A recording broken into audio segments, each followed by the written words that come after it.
एमएच1 news में आपका स्वागत है। मैं हूं विकी जैन। भ्रष्टाचार अब और नहीं, पूरा देश अब करप्शन से छुटकारा चाहता है। यही वजह है, मिलकर कसम खाइए, ना रिश्वत लेंगे और ना रिश्वत देंगे। भ्रष्टाचार को माकूल जवाब देने का वक्त भी है और मौका भी। टीम अन्ना फिर से जंतर मंतर पर डटी है और एक बार फिर अन्ना हजारे दोहरा रहे हैं, देश को चोरों से कम, पहरेदारों से ज्यादा खतरा है। यही वजह है, करप्शन के खिलाफ उठाइए आवाज और दीजिए जवाब।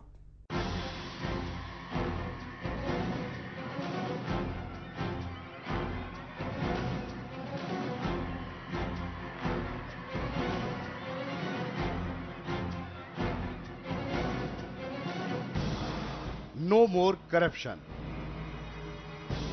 अब नहीं चलेगी घूस, अब नहीं देंगे रिश्वत। भ्रष्टाचार भारत छोड़ो, उठाइए आवाज, दीजिए जवाब।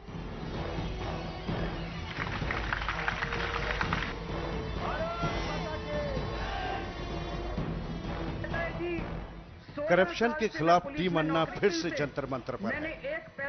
मजबूत जन लोकपाल बिल की मांग नए सिरे से उठाई जा रही है। भ्रष्टाचार के खिलाफ फिर बिगुल बजाया गया है।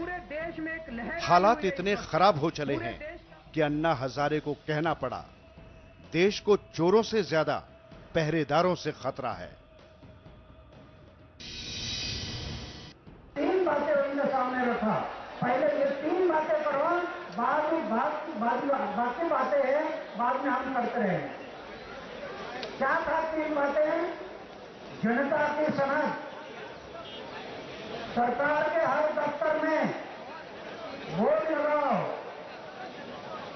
इस दफ्तर में हर नागरिक का काम कितना दिन में होता है। अगर नहीं हुआ तो ऑफिसर को फाइन करो, कानून बनाओ, कानून बनाओ। जनता की सनद वो उनका हक है, वो उनका हक है, मेहरबानी नहीं, हक है। आज हर घर में एक बच्चा जन्म लेता है, 25 से 30 हजार रुपए की गठड़ी सर पर लेकर जन्म ले रहा है। क्या वो बच्चों का दोष है? जन्म लेना दोष है? खाया इन लोगों ने और चुकाना इन बच्चों को भी। इसीलिए जगना है, हम अभी सोए है ना, तो जगना है। एक बात अच्छी हो गई, 16 अगस्त रामलीला मैदान।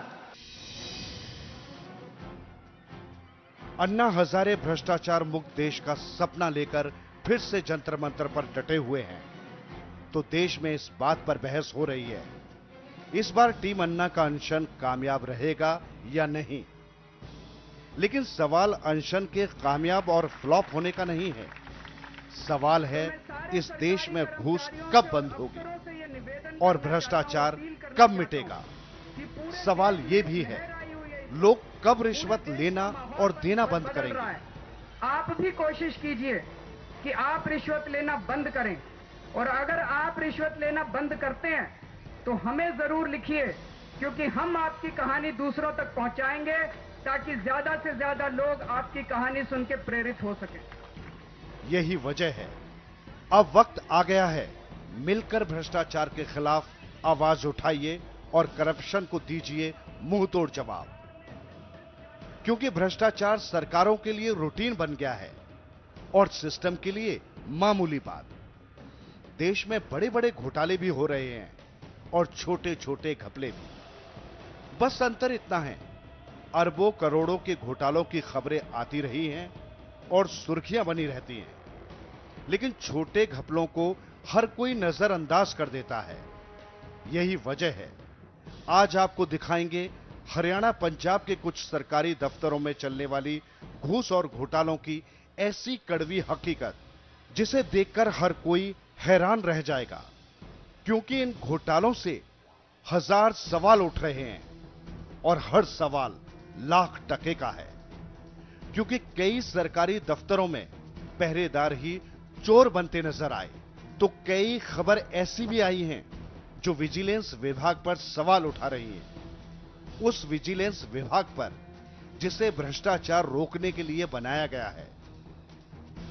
एमएच1 न्यूज के लिए शक्ति परमार की रिपोर्ट। आखिर चोरों से ज्यादा पहरेदारों से खतरा क्यों है? अन्ना हजारे की बात हरियाणा और पंजाब से आई दो खबरों को देखकर सच दिखाई देती है। गुरदासपुर में पुलिसकर्मी घूस दे रहा था और विजिलेंस का इंस्पेक्टर इस पुलिसकर्मी से घूस ले रहा था। मामला बेहद गंभीर है तो अंबाला में हुई विजिलेंस विभाग की कार्रवाई भी कई सवाल खड़े कर रही है।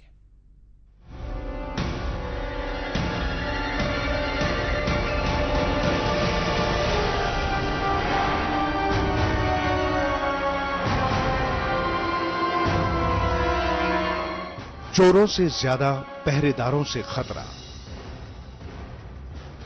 सवालों के घेरे में विजिलेंस विभाग। गुरदासपुर में तो हद ही हो गई। विजिलेंस का इंस्पेक्टर लेता था घूस। अंबाला में भी लगे विजिलेंस पर आरोप। इन दोनों तस्वीरों से अन्ना हजारे की बात सच नजर आती है। अन्ना हजारे कहते हैं, चोरों से ज्यादा पहरेदारों से खतरा है। इन दोनों खबरों को देखकर अन्ना हजारे की बात में दम नजर आता है। पहली खबर गुरदासपुर से आई है। जिस शख्स ने खुद के चेहरे को रुमाल से ढका हुआ है, उसका नाम मदन लाल है। जनाब पठानकोट विजिलेंस विभाग में सब इंस्पेक्टर के तौर पर काम करते थे, लेकिन अब मदन लाल पर गुरदासपुर विजिलेंस विभाग ने शिकंजा कसा है। जबकि दूसरी खबर भी विजिलेंस विभाग से जुड़ी है, पर यह मामला हरियाणा का है। अंबाला में पिछले दिनों विजिलेंस विभाग ने सिंचाई विभाग के एक अफसर को 40,000 की घूस लेते हुए पकड़ा था। लेकिन अब विजिलेंस विभाग की इस पूरी कार्रवाई पर सवाल उठाए जा रहे हैं। यही वजह है भ्रष्टाचार से जुड़ी इन दोनों तस्वीरों का पूरा सच जान लेना बेहद जरूरी है, क्योंकि मामला उस भ्रष्टाचार से जुड़ा है जो सरकारी सिस्टम की सांसों में घुल चुका है और जिसकी खालिख खून बनकर समाज की नसों में दौड़ रही है। अंबाला और गुरदासपुर के मामले भी कुछ ऐसे ही कह रहे हैं। गुरदासपुर का मामला बड़ा इसलिए है, रिश्वत एक पुलिसकर्मी से मांगी जा रही थी और रिश्वत मांगने वाला पठानकोट विजिलेंस विभाग का इंस्पेक्टर था। इस मामले की शिकायत गुरदासपुर विजिलेंस विभाग से की गई तो भ्रष्टाचार के आरोपों की कलई खुलती चली गई।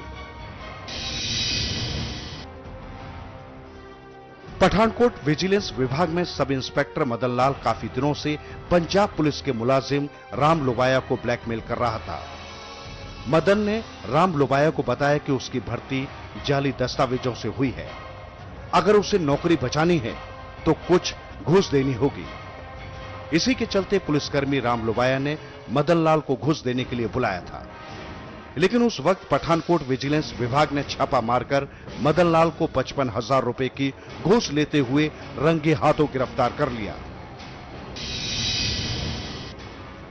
और राम लोबाया एक पुलिस कांस्टेबल और हेड कांस्टेबल है, ਉਹਨੂੰ ਇਹਨਾਂ ਨੇ ਦਾਵਾ ਦਿੱਤਾ ਵੀ ਤੂੰ ਗਲਤ ਭਰਤੀ ਹੋਇਆ ਹੈਗਾ ਤੇ ਉਸ ਦੇ ਵਿੱਚ 55,000 ਰੁਪਇਆ ਲੈਣ ਦਾ ਉਹਦੇ ਨਾਲ ਵਾਅਦਾ ਕੀਤਾ। ਸ਼੍ਰੀ ਹਰਸ਼ ਕੁਮਾਰ IPS ਸਾਡੇ ਜੁਆਇੰਟ ਐਕਟਰ ਨੇ ਚੰਡੀਗੜ੍ਹ ਉਹਨਾਂ ਨੇ ਆ ਕੇ ਰੇਡ ਕੀਤਾ ਸੀ ਤੇ ਇੰਨੇ ਪੈਸੇ ਅੱਗੇ ਦੇਣ ਹੋਰ ਬੰਦੇ ਨੂੰ ਕਹਿ ਦਿੱਤਾ, ਰਾਮ ਕਿਸ਼ਨ, ਅਨਿਲ ਕੁਮਾਰ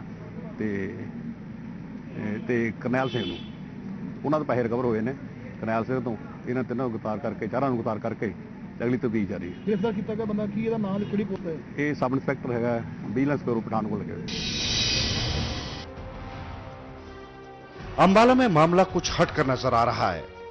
अंबाला में विजिलेंस विभाग ने सिंचाई विभाग के एक बड़े अफसर को घूस के आरोप में गिरफ्तार किया था। आरोप एक ठेकेदार की तरफ से लगाया गया था, जिस पर विजिलेंस विभाग ने कार्रवाई करते हुए सिंचाई विभाग के XEN RK गुप्ता को गिरफ्तार कर लिया। सिंचाई विभाग के अधिकारी RK गुप्ता कहते हैं, इस पूरे मामले में रंजिश के चलते कार्रवाई की गई थी। सिंचाई विभाग के अफसर पर घूस का आरोप लगाने वाला ठेकेदार बेहद अटपटी दलीलें पेश कर रहा है, जिससे पूरी दाल काली नजर आ रही है।